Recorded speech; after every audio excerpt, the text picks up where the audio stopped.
오늘 말씀은 마태복음 13장입니다. 마태복음 13장 31절에서 33절 말씀 다 같이 함께 봉독하시겠습니다.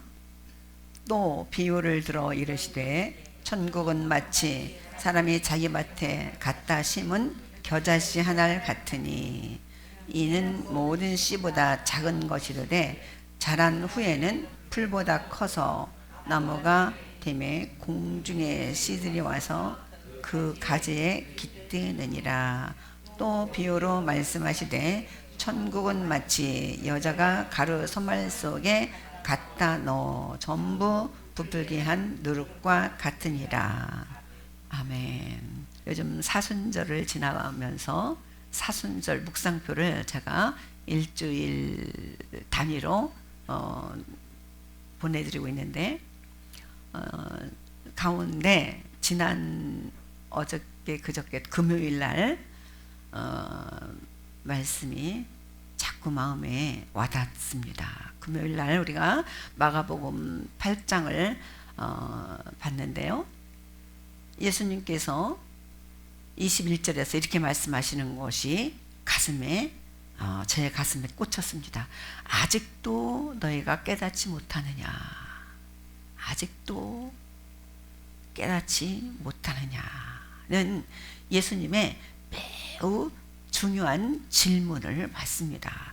이 말씀의 정확한 의도는 단순한 책망이 아니라 제자들의 영적인 둔감함을 띄우는 그런 질문이었던 것 같습니다.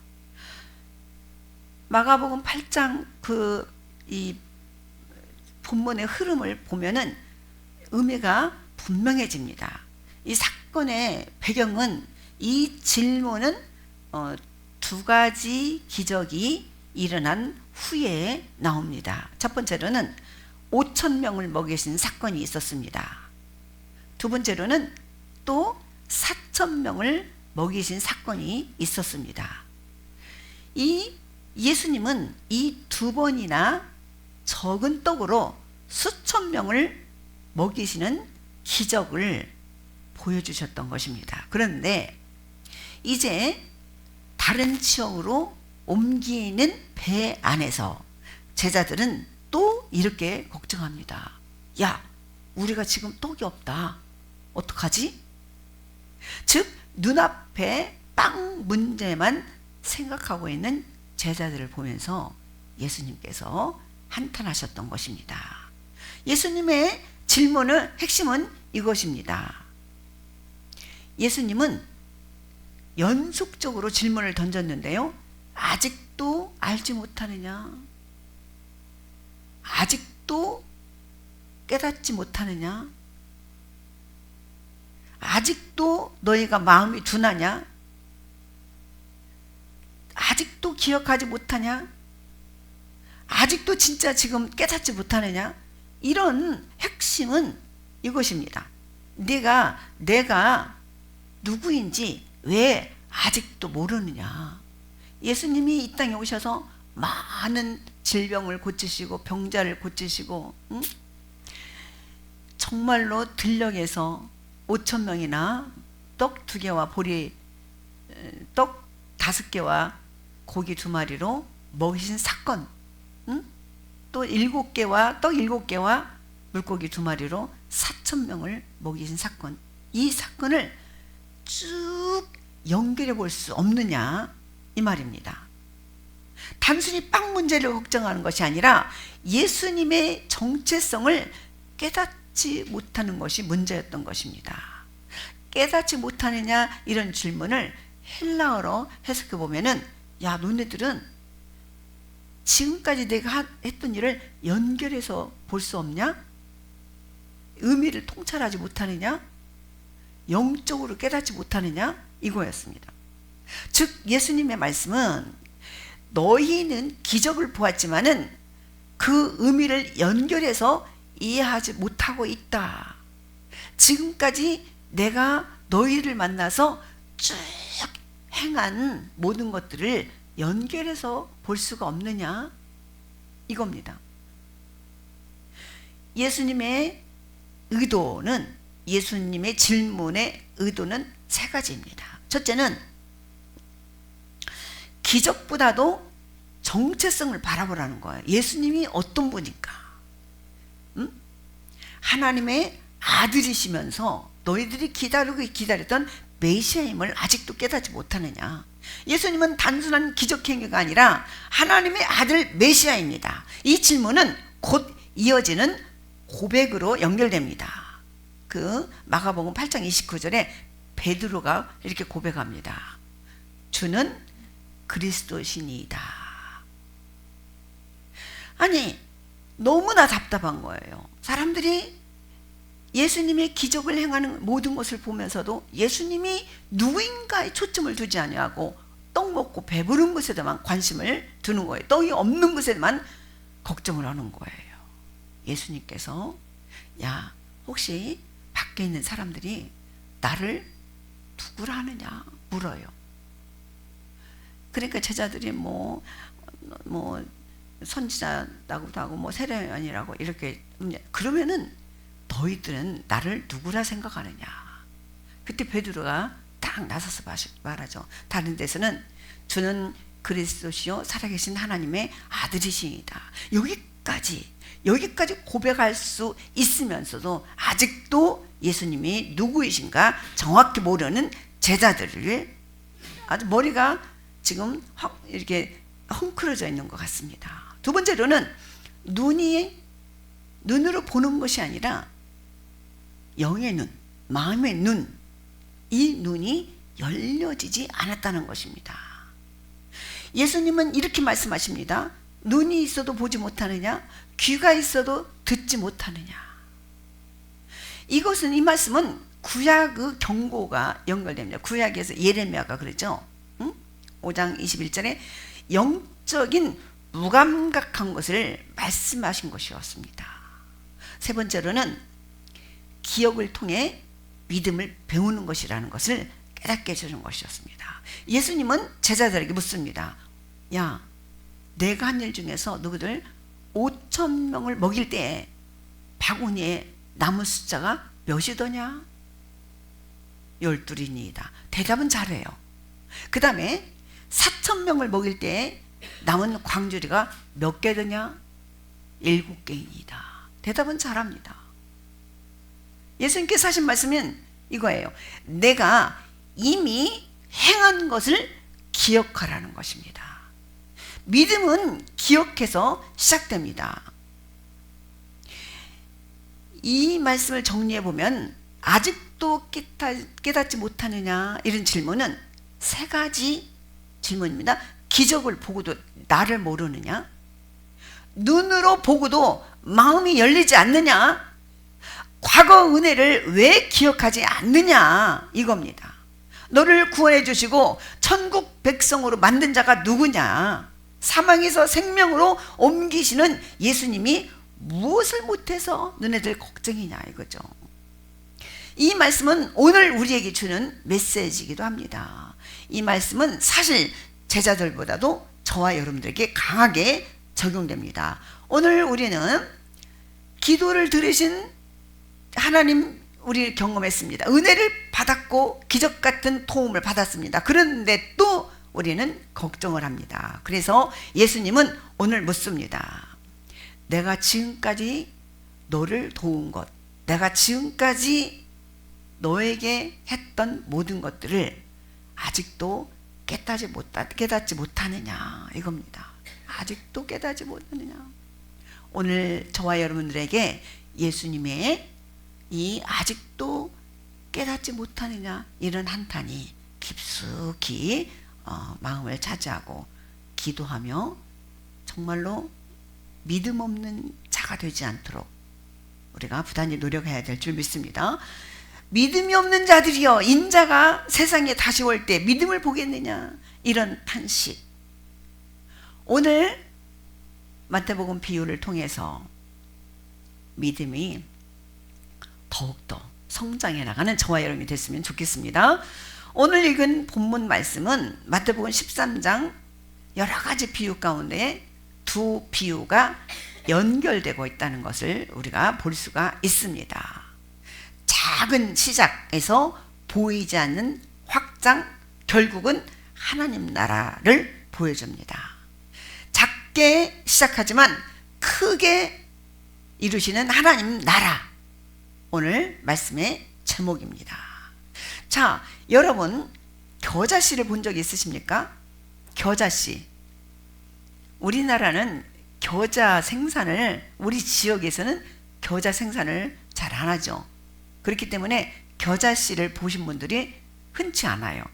겨자씨는 여러분 볼펜으로 점 하나 딱 찍으면 그보다도 작다고 생각하시면 됩니다. 그래서 우리 눈으로 보기가 힘들죠. 아주 작은 씨 중에서 대명사가 겨자씨입니다. 예수님은 하나님 나라를 겨자씨에 비유하셨습니다. 겨자씨는 당시 사람들이 아는 씨앗 중에서 매우 작은 씨였습니다. 손에 올려놓으면 거의 보이지 않을 정도였습니다. 그러나 예수님은 말씀하십니다. 겨자씨가 자라면 밭의 채소들 중에서 가장 큰 나무처럼 자란다라는 거예요.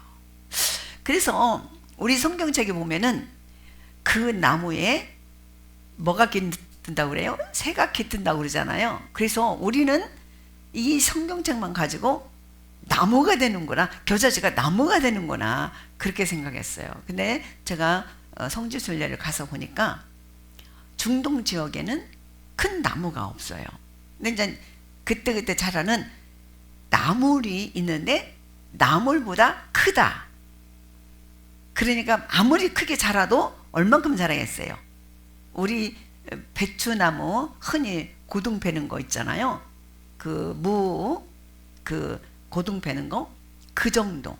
그러니까 무릎 밑에 그렇게 자란다 이 말이에요. 그러나 나물 같은 거 어때요?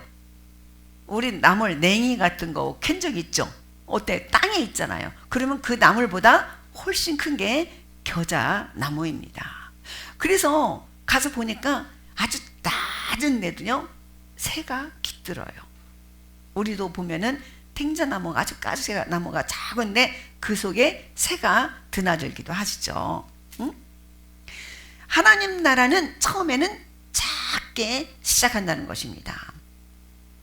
예수님의 사역도 마찬가지였습니다. 적게 시작됐습니다. 한 갈릴리라는 작은 마을에서 시작된 복음, 12제자, 70인의 제자, 120문도, 이렇게 해서 작은 공동체가 시작되었어. 그러나 그 복음은 지금 전 세계로 퍼졌습니다.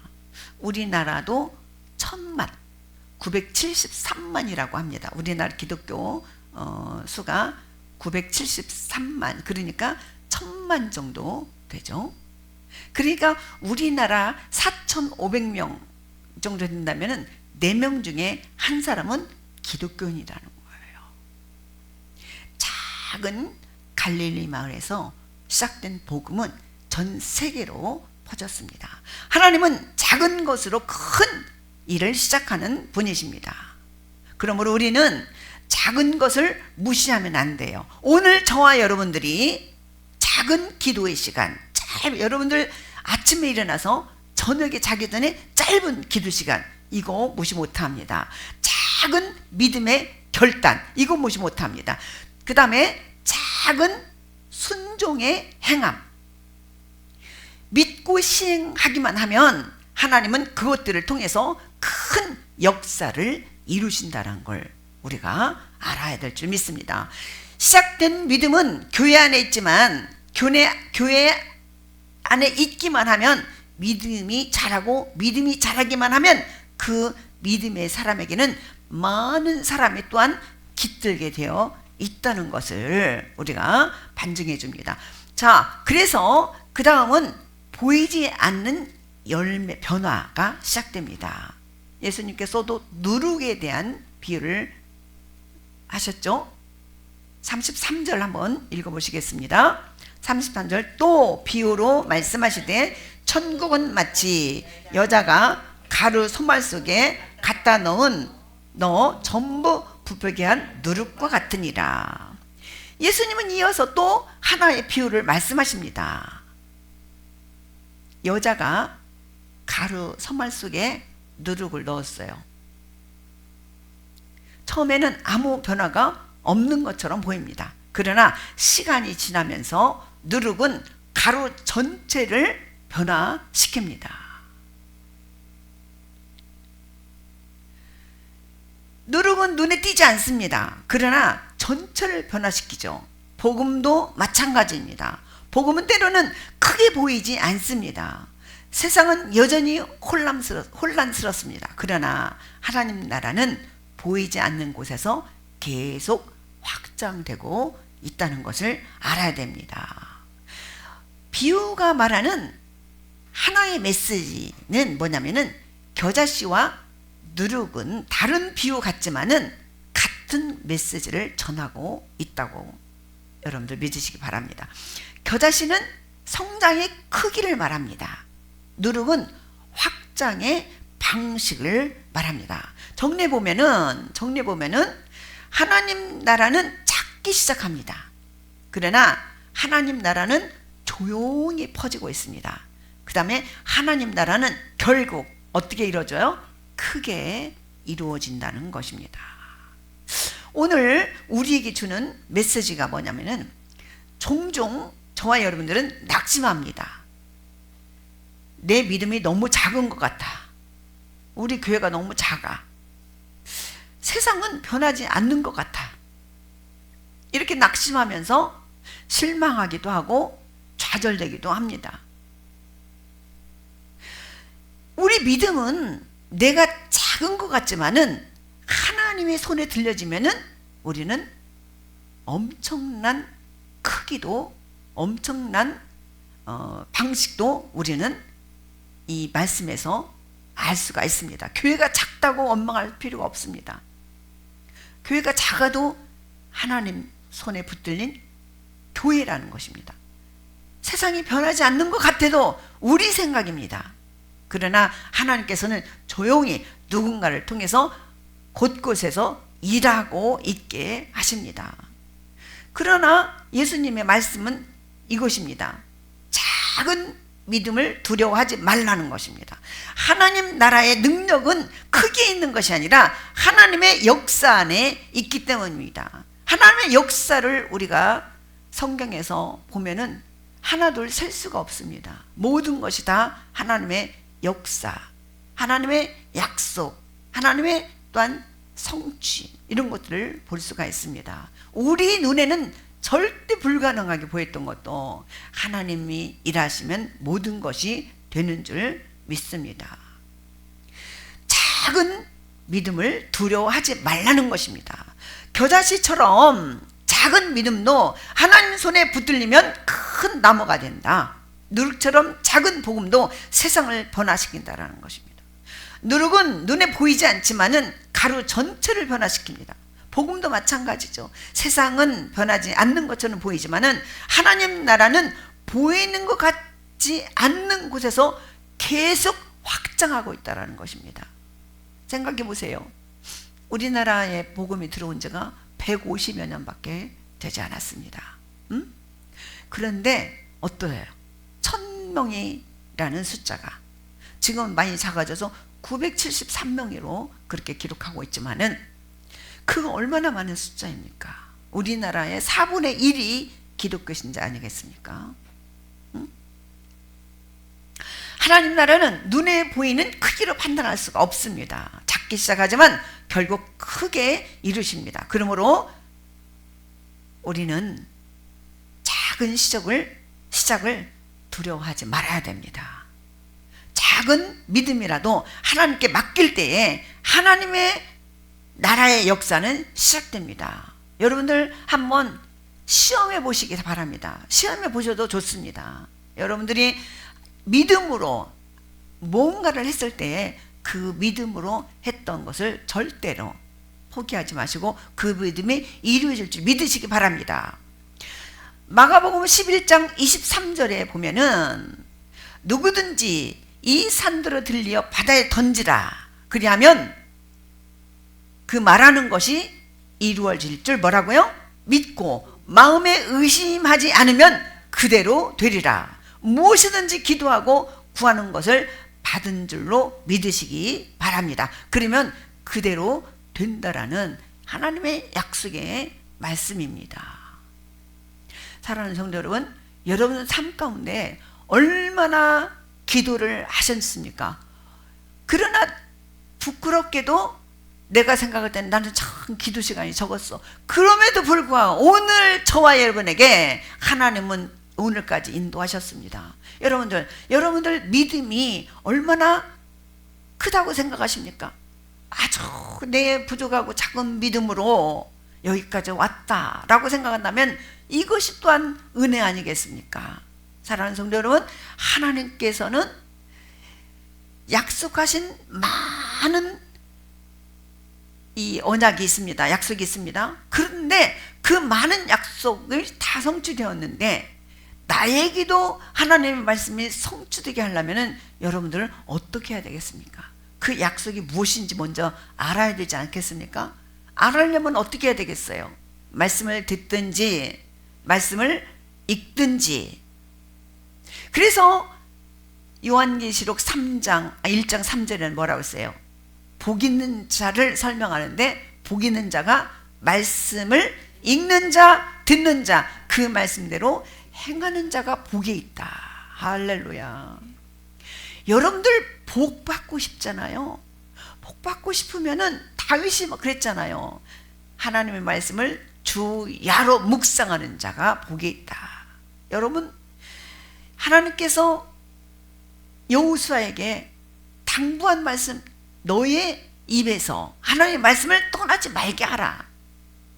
그래서 제가 지난주, 지지난주 여러분들의 간증을 들었는데 말씀을 입에서 떠나지 않고 읊조렸더니 여러 가지 자기 가정에, 자기 직장에, 자기 삶의 반경에서 나타난 기적과 같은 그런 일을 간증하는 것을 많이 볼 수가 있습니다. 어떤 목사님 부부가 어느 마트를 갔는데 신발을 안 신은 어떤 남자분이 음식을 먹고 있는데 발을 보니까 신발을 안 신었어요. 그래서 그 사진을 찍어가지고 인터넷 자기 SNS에다 올리면서 이런 분들을 내가 돕고 살고 싶다, 이런 SNS에 이 자기 마음을 올렸더니 많은 사람들이 격려와 정말 나도 저렇게 살고 싶다, 그렇게 그런 메시지가 많이 왔다고 합니다. 우리 주위에는 그런 분들을 자주 볼 수가 없습니다, 요즘에는. 그런데 눈에 띄는 것이 복인 줄 믿으시기 바랍니다. 눈에 띄어서 봤다면은 그분을 예수님처럼 섬기고 신발을 사서 신기고 배고프면 먹을 것을 주는 저와 여러분이 됐으면 좋겠습니다. 자, 그러면은 예수님께서 그런 사람들을 대접하면은 예수님께서 로마서에 뭐라고 그랬냐면은 내가 너에게 빌린 거다. 저 사람을 도와주는 것이 뭐라면 내가 너에게 빌렸다. 그래요. 그렇게 말씀하셔요. 그럼 예수님이 우리에게 하나님께서 빌렸으면 어떻게 해요? 갚아주시죠. 근데 하나님이 갚아주시는 방법은 내가 그 100원 빌렸을 때 100원 갚는 방법이 아니에요. 하나님의 방식은 30배, 60배, 100배예요. 이런 하나님의 귀한 말씀을 믿으시기 바랍니다. 하나님의 자녀로 세상에 살면서 떡을 걱정하지 마시기 바랍니다. 이 제자들은 참 무능했어요. 그날도 예수님께서 5,000명을 먹이던 기적을 현장에서 봤음에도 불구하고 4,000명을 먹이신 그 현장에서 봤음에도 불구하고 배를 타고 이동하면서 우리 지금 먹을 것이 없네. 먹을 것을 걱정해요. 그래서 예수님이 우리가 읽지 않았지만은 34절에 보면은 예수님께서 이 모든 것을 무리에게 비유로 말씀하시고 비유가 아니면 아무 말씀도 하지 아니하셨다. 그래요. 왜 비유로만 말씀하셨을까요? 그런데 이 비유는 끝까지 한 게 아니었어요. 제자들에게는 다 설명해 주십니다. 그런데 예수님의 십자가 사건이 있기 전까지는, 예수님 부활 사건이 있기 전까지는 이 제자들이 깨닫지 못합니다. 예수님께서 야, 내가 가고 나면은, 내가 아버지에게 가고 나면 너희들에게 나와 동일한 성령을 보낼 것이다. 예루살렘을 떠나지 말고 기다리라. 며칠 만에 왔습니까? 성령님이 마가다락방에서 전심으로 기도하고 있을 때 열흘 후에 마가다락방에 뭐가 임했어요? 성령이 불의 혀처럼 임했다. 그때 성령이 임하고 보니까 아우, 예수님이 이런 분이었어요. 아우, 예수님이 하나님의 아들이셨구나. 예수님이 진짜로 메시아였구나. 메시아이구나.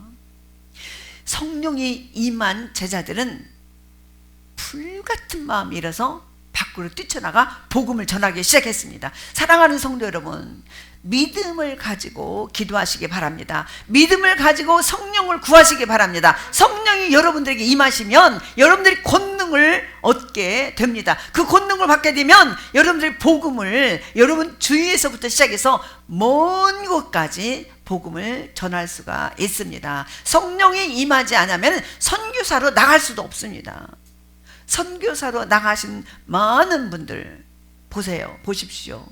그 성령의 힘으로 일하고 계신 줄 믿으시기 바랍니다.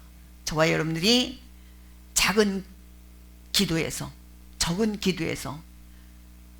더 많은 기도를 확장하시고, 믿음이 적다고 생각하시면은 그 믿음을 위해서 기도하시기 바랍니다. 자, 여러분들 참 복받으신 분입니다. 여러분들이 첫째가 복이 뭐냐면은 예수가 그리스도라는 것, 믿어진다는 것, 그게 복인 줄 믿습니다.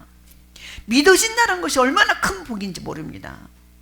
저는 가끔 그런 생각을 합니다. 야, 내가 하나님이 보내신 예수 그리스도, 예수님이 그리스도시라는 거 믿어진다는 것이 얼마나 큰 행복인가, 그런 생각을 하면서 저도 지난 일주일 동안을 참 아쉽게 보냈습니다. 왜냐하면 성경 말씀을 더 많이 읽어야 될 텐데, 또 기도를 더 많이 해야 텐데, 세상에 나와 상관 있는 일이든 없는 일이든 시간을 참 많이 뺏어서 참 힘들었습니다. 고통스러웠습니다. 그리고 또 오늘 말씀을 준비해 갖고 설교 단위에 서는데 참 너무나 연약하고 부족해서 성령을 의지할 수밖에 없습니다.